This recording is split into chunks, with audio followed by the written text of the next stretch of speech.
नमस्कार, स्वागत आहे तुमचे आमच्या चॅनेलमध्ये। आवाज महामुंबईचा, शोध बातमीचा, कौल मनाचा।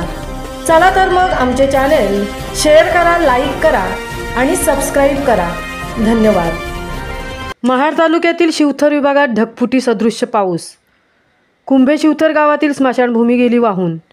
शिवथर परिसराचा संपर्क तुटला।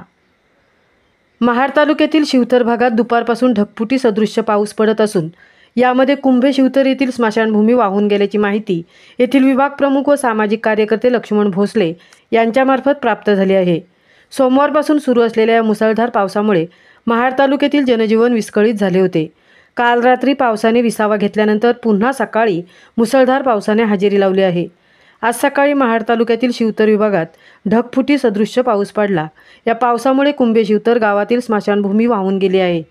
त्याचप्रमाणे आंबे शिवथर, आंबेनळी, सह्याद्रीवाडी गावचा देखील काही काळ संपर्क तुटला होता। त्यामुळे शिवथर विभागातील नागरिक संरक्षण भिंतीची आणि आंबे शिवथर ग्रामस्थ नवीन पुलाची मागणी प्रशासनाकडे करत आहेत।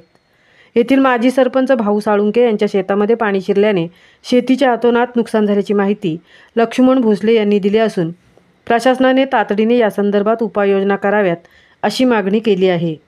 आवाज महामुंबईचा चॅनेलसाठी मिलिंद खारपाटीलसह तृप्ती भोईर, महाड।